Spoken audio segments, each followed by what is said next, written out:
Well, I'm Melissa, and in 2010, I lost my brother in Afghanistan. I was 10 years old at the time, and it was really hard at first. It was really difficult. Steve was my only brother. There was 10 and a half years between us, and we were very close. I was of an age to remember him. We had holidays together, we did things together, we had days out, even through his training, and I went to visit him.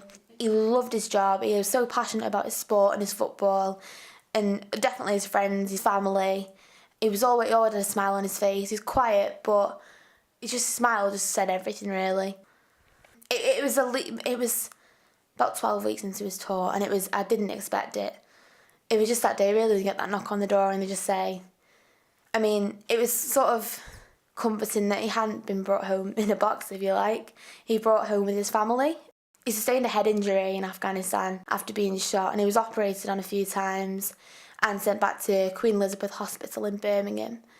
He passed away the next day, and more than anything at first, it was shock.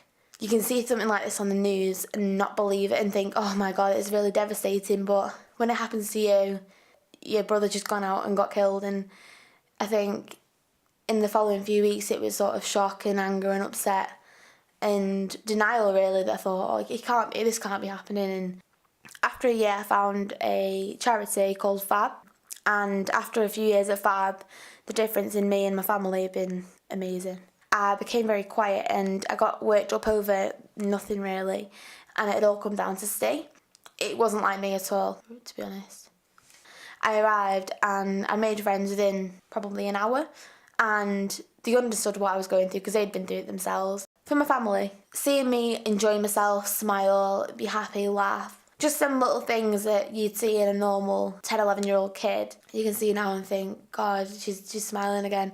And now at 15, it's really paid off, it really has.